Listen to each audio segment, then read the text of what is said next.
This is CBC Windsor News. Thanks for joining us. I'm Jennifer LaGrassa. Katarina is away. It was a long week for cross-border truck drivers. IT outages had some waiting more than 30 hours to cross into Ontario. Now, it wasn't as bad in Windsor with delays between 5 to 7 hours on Thursday, but as CBC's Chris Ensing reports, trunk companies say they've had enough. The trucks are moving again, but the IT outage that paralyzed the Canada Border Service Agency this week was another shock to Canada's cross-border traffic. It seems to be happening more frequently, more than it was before anyways. Yves Durand tried to return to Ontario Wednesday night, but was stuck in his truck at a rest stop for more than 30 hours. They were letting maybe 10, 15, 20 trucks at a time go through, and they would just process it manually. The CBSA staff couldn't process electronic forms because of a system outage. Officials say it started Sunday following routine maintenance. Even after it came back online, there was a second outage on Thursday, creating delays at airports across the country, while backlog from Sunday's outage continued. This week, drivers waited up to 5 hours crossing into Canada from Manitoba, 8 hours in Michigan, and up to 36 hours in New York. More than $3 billion in goods and services cross between the two countries every day at the mercy of a system Canadian trucking companies say is old, unreliable, and needs to be fixed. The level of frustration in the industry has been growing, I would say, the last 2 to 3 years. The public safety minister has ordered the CBSA to deliver a report on the outage in 30 days that includes a plan to prevent future outages. Investing in the IT that facilitates Canada-US trade by truck is a nation-building exercise. It's just not as sexy as some of the others. Durand is now heading home to New Brunswick. I probably won't be home until Saturday evening. Then it's back on the road, hoping it's free of glitches that waste both money and precious time with family. Chris Ensing, CBC News, Windsor. Wildlife preservationists are mourning the death of a rattlesnake. The Massasauga rattlesnake can only be found in Ontario. At best, the species is threatened in some areas. But in Windsor, Essex, there are only a few of its kind left. CBC's Dawson Chen reports. This snake was recently found flattened on Matchett Road in Windsor's Ojibwe Prairie Complex, and local wildlife preservationists are lamenting its death. Not just because it was a Massasauga rattlesnake, a species that's endangered in our area, but because they knew the snake by name. He was named Gordo, and we've been following him since late July. He was actually raised in human care and returned to his ancestral lands of Ojibwe Prairie because his grandparents were actually rescued from a development. Jonathan Chiquette of Wildlife Preservation Canada is the lead biologist of the Ojibwe Prairie Reptile Recovery Program. He says Gordo was part of efforts to rebuild the Massasauga rattler population in Windsor, Essex. Born in captivity, the snake was brought to the region in hopes he would mate with local females of his species. A radio transmitter was implanted in Gordo to track his whereabouts. He made a long movement and ended up on the road, and that was unfortunately the end of his life. Yeah, it's a huge hit to a very small population, a population that has been the target of recovery efforts going back to the 1990s. Considered the only venomous snake species in Ontario, Massasauga rattlesnakes are known to live in just 3 places in the province: Georgian Bay, the Niagara Peninsula, and Windsor, Essex. Chiquette says the species is on the brink of disappearing from our region, and local numbers are down to a handful of individuals. This population here is in a critical state right now. Very, very small, to the point where we need to actually restock the population in order to bring it back to something sustainable. Massasaugas are the most endangered reptile in Essex County. Very unique here. It actually makes this a pretty special place. The danger to animals on the stretch of Matchett Road in the Ojibwe Prairie Complex has been known in the community for years. Chiquette would like to see more measures, such as barriers to keep reptiles from crawling onto the roadway. He knows that would take more government funding, but he feels it's worth it to protect a special species in what's meant to be federally recognized parkland. We're trying to create a national urban park, right? We're promised a national urban park here. We weren't promised a wildlife graveyard, right? Chiquette says this year's total number of reptiles killed on Windsor-Essex roadways will likely reach 300 by the end of October. Dawson Chen, CBC News, Windsor. Colette Kennedy is here for the first look at weather. Colette, what's things looking like out there? Pretty incredible. I mean, sort of hard to believe what time of year it is that we're headed into the first weekend of October, and we have conditions like this. This is at 7 a.m. this morning. Our low from last night for Windsor was, well, we'll say 10, but it was 9.5, so just rounding that up to double digits. And, you know, we had some readings in Kitchener at 3 and Hamilton at 6, so there were some cool readings there, a little bit of fog as well, but that burned off very quickly with the sun coming out and up to a high around 4 p.m. 29 degrees, but not too humid, so that it's actually a comfortable feel. Tonight, again, the chance for some patchy fog, milder overnight, 14. Tomorrow, 29, maybe 30 degrees, but only feeling like 33. I'll let you know how long this is going to last when I come back. Oh, wow. Thanks, Colette. As Windsor faces high unemployment, some high school students had the chance to tour local manufacturing companies, learning what it takes to do the job and get one. As Jacob Barker reports, the sector offers hope in an otherwise gloomy job market for youth.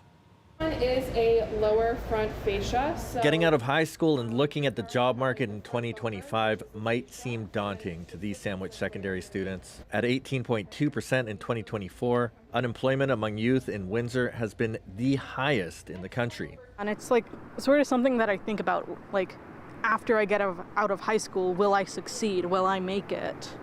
And so I really hope I do. It's definitely a little worrying, a little offsetting. And I mean, we're talking tenths of an inch. These students toured various manufacturing facilities around the city, learning what happens behind walls like these and what it takes to start a career in the industry. While youth unemployment is undoubtedly high, this company is looking to hire. No matter where you go, everybody always needs more people interested in manufacturing. It is very, very well paying. And because you can go into different specialties, there's different certifications that you can get where you will be more qualified with a higher wage. Many of our employees have been here since they were in high school. So what explains the disconnect? There's different organizations within Windsor that are great at educating. I think it's just a matter of, you know, following through with it.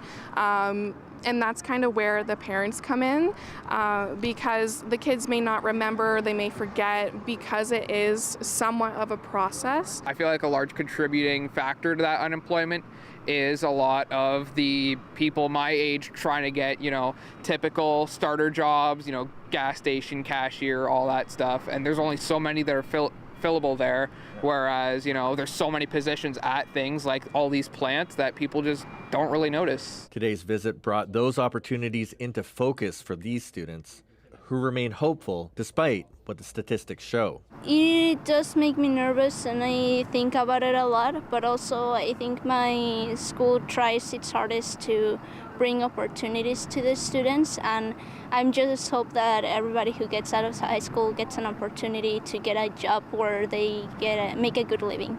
With the right work and effort, I believe I'll be able to land a position that I enjoy. Jacob Barker, CBC News, Windsor. Have you ever heard of Taylor Swift? Now, you don't even have to be a fan of the mega pop star to know that she dropped new music. The Life of a Showgirl is the singer's 12th studio album, and it already has Swifties singing along. One Windsor fan is throwing a special party, hoping to unite Swifties across the region. Our video producer Mike Evans dropped by for all of the details. My name is Molly Braddock, and today we're going to be talking about Taylor Swift and the Showgirl experience. My friend in college invited me to one of the concerts many years ago, and I had the best time. We were in the very back, which I think is also kind of cool. It made a different experience than being in the front. And ever since then, I've just loved her. I love the culture she's created with bringing people together. That's usually what her albums do. It's about getting everyone together and listening to the music and decoding things. And I wanted to kind of do that here and just bring Windsorites together to have it locally instead of just online. So this is The Life of the Showgirl. It's about her behind the scenes of her doing her Eras tour. So she was on tour for quite a long time, over 2.5 years. And she made this album in the background of doing the tour, which is completely crazy, right? Who makes an album while touring? It's different what I thought. Everyone thought it was gonna be a super dancey track, but it's kind of slow but also dancey at the same time, which is cool. And I think it's a little bit different than what she's done before. If you're a true Swiftie, you know that all the albums are completely different. She kind of dabbles in a different genre every time. We decided to do a party. There's 100 girls coming coming. There is a DJ, there is custom drinks, we have swag bags, we have vendors selling Taylor Swift stuff, we have custom desserts, roses,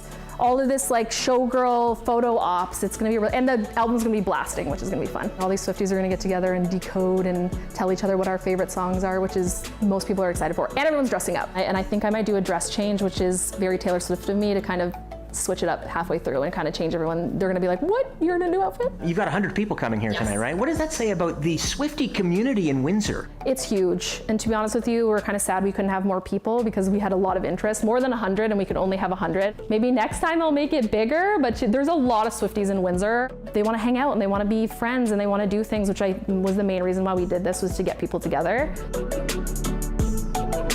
So Molly's party kicks off this evening, but celebrations have been happening all day in our region. I'm going to show you, this is the Taylor Swift Club at Anderton Public School in Amherstburg. I caught up with them last year when Swift's Tortured Poets Department album dropped. And so of course I had to go back and see how they were doing and check in on how they were celebrating this latest album release. And they did it in true Swiftie style, creating album art and of course making those friendship bracelets. So cool to see. So first in the spring, it was whiskey, 1,000 boxes, about $500,000 worth, swiped from a transport truck in the city. And then in the summer, it was 530 boxes of boneless beef chuck roast, estimated to be worth roughly $220,000, taken from a parked trailer. Now this week, it's thousands of dollars worth of salsa and dip. Ontario Provincial Police say that the latest heist happened September 27th around 8:30 in the evening from a lot in Tecumseh. The 16-meter trailer was taken, with the truck then returned to the same spot later that night. The big rig was eventually recovered 2 days later in Ajax, Ontario, but the cargo of salsa and dip was nowhere to be found. OPP believe this vehicle was involved in the heist. So advocates are reacting with alarm to an advertisement posted by retail giant Amazon. They say it gives the impression of nonchalance toward domestic violence. CBC's Sophia Harris has the story. Carmi Mendoza was disturbed when she saw this. Multiple ads on Amazon for men's tank tops described as wife beaters. Very upsetting. If you're looking for wife beater tank tops, the slang term, part of popular culture for decades, refers to a certain style of men's tank tops. But Mendoza says the language is inappropriate. It normalizes gender-based violence. And we want to live in a society that eliminates that type of behavior. In response to a complaint about an Amazon wife-beater ad, a council with ad standards, Canada's industry watchdog, determined the ad violated the country's advertising code by showing indifference to the unlawful behavior of violence against women. But the advertising code is voluntary, and ads using the phrase remain on Amazon's website. The fact that we're not able to make Amazon make those changes is actually quite significant. Amazon said in an email the company strives to maintain a store that is welcoming for all, and that it exercises judgment and keeps sensitivities in mind when making decisions about product listings on its website. It normalizes a very serious issue. This sociologist says Ottawa needs to establish a regulatory body that can ensure online platforms remove content deemed harmful. Something that actually has teeth that will make these corporations comply, I think, is incredibly important. The European Union recently did just that, enacting the Digital Services Act to combat harmful content. Ottawa introduced a similar bill last year, but its fate remains in limbo. This is about women's lives. To try to get action now, Mendoza posted an online petition for Amazon to drop the phrase wife beater from its website. We urge you to remove this descriptor. CBC News reached out to the dealers selling the ads. So far, 2 have responded by dropping the phrase. Sophia Harris, CBC News, Toronto. We're going to take a look outside there. When we come back, we'll have your top international stories, so stay with us.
Welcome back. Prime Minister Mark Carney is heading to Washington next week for a face-to-face meeting with U.S. President Donald Trump.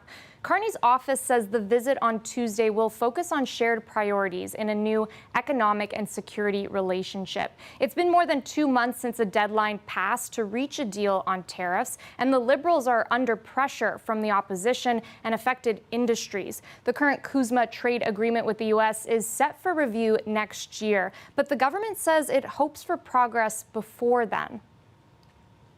Hamas has responded to Donald Trump's peace plan for Gaza. A statement from the militant group said it will release all Israeli hostages, alive or dead. But it's also calling for more negotiations on other points. Trump responded by telling Israel to immediately stop bombing Gaza. Paul Hunter reports on what could happen to the supply of aid if the fighting continues in Gaza. 2 years into Israel's war on Hamas in Gaza, when word spreads that there's food, chaos. Children among the throngs of desperate, starving Gazans battling to feed themselves and their families. If the war continues, Abdullah Al-Komi tells CBC, will die. After an aid blockade through the spring, Israel has allowed in more food the past couple of months, but say aid groups not nearly enough. And the need for food grows as the crowds fleeing Gaza City make their way south toward displacement camps and more hunger. The Israeli bombardment continues. A UN-backed food security group has already declared a famine in Gaza City, a characterization Israel strongly denies, saying it was based on biased data. Still, experts warn without a ceasefire or more food aid allowed in, deaths here will grow exponentially. And while scenes like this are sobering, it gets worse. Deeply malnourished infants now lay in Gaza's remaining hospitals in suffering misery. Tahani Naji Ahmed Abu Jazer's child is a year old. With little access to milk or food, Mahmoud has lost nearly half of his weight the past 6 months. My child is in my hands, she says, and every day I watch him die. The hunger leaves parents in anguish, doctors effectively helpless. This is the situation in Gaza nowadays.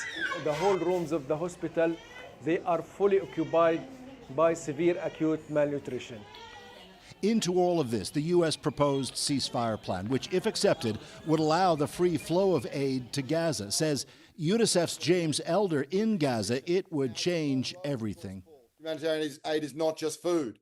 You know, it is hygiene kits for girls, it's incubators, it's tents. All those things are critical, but it has to start with a stop to the indiscriminate attacks and a stop to the restrictions on the most basic things that children and women need.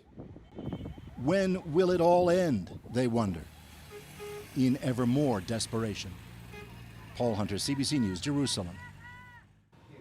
A judge has sentenced Sean Diddy Combs to 4 years and 2 months in prison. Combs has already served a year behind bars, so it means he would be released in about 3 years. The hip-hop mogul was convicted on 2 prostitution-related charges in July. He was found guilty of flying people across the U.S. for sexual encounters. Several of his children asked the judge to give their father a second chance. A Miami reverend said he would personally guide Combs' rehabilitation. Combs addressed the court begging for mercy and apologizing to his victims. He attributed his actions to substance abuse.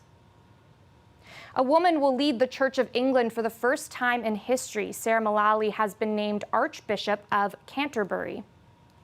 Across our nation today, we are wrestling with complex moral and political questions.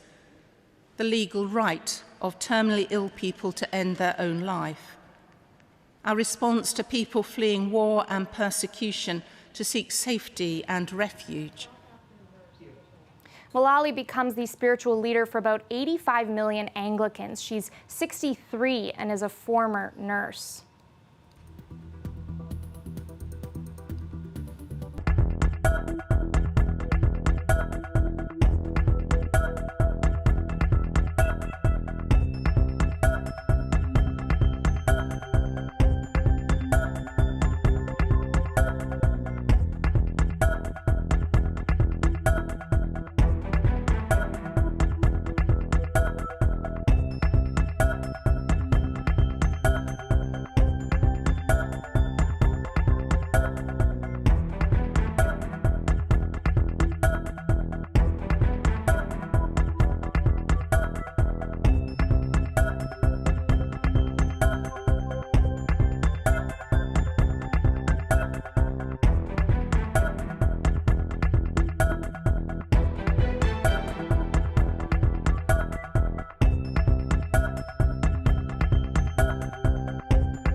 It was foggy out there this morning. This photo was taken by the Southport Sailing Club in Tecumseh, that area along Lake St. Clair. But then pretty quickly the fog lifted, the sun came out, and then very suddenly it was sunbathing weather, at least for some that we caught out there doing that. So, Colette, should we be keeping our swimsuits handy this weekend? Hey, I mean, you could definitely do some sunbathing this weekend. I'm expecting that most people have closed their pools. As you get closer to fall, you don't want all those leaves dropping in, and then you got to take care of that. But hey, yeah, sure. I think it's pretty much bathing suit weather this weekend. You know, I'd been showing you some of the heat that was in the prairies and saying how it was coming our way. So now they're cooler. I mean, Winnipeg, a bit of an exception. There's the cooler air, but still all of this heat pressing towards us as we get into this more southerly flow, and by tomorrow, southwesterly. So as warm as today, if not potentially even warmer. We're sitting at 27 now. We were up to 29. If you're wondering, well, it's October, is that a record? We're actually off the record by about 1.5 degrees, so close, but not there. There's the potential, and I think there'll be certainly some communities in southern and eastern Ontario that through the weekend are going to be breaking some records. But a very nice evening. There's that flow, more southerly. It's got a little bit of a southeasterly component, but kind of southeasterly. And as we move through time, we'll see that direction continuing to flip a bit, but all towards more warmth. So tonight, could we get into some patchy fog again? Yes, I do have that in my forecast. Be aware of that. But soon as the sun is up, I mean, we're finding that burning off very, very nicely. There is a cold front in northern Ontario trying to push just some cloud cover in, and that's about all it will do because it's bumping up against this ridge that is giving us the nice conditions. And as it slides eastward, it's also responsible for the direction of our winds and our air. The next player that will come in won't be till about, this is Monday morning, so we're still fine with this and in this heat till Monday and sunshine, but Monday night into Tuesday, that chance of showers will come back our way, and boy, we'll be needing it by then. A look at some of the overnight temperatures. Now, I do think we'll dip down probably closer to 14, 15, but then early tomorrow back up to 17 degrees, 29 to 30 for the high tomorrow, high teens, and then we go back to reality Tuesday into Wednesday. Oh, wow, those numbers. Okay, well, thanks, Colette, and thanks, everyone, for watching. Have a good night. Good night.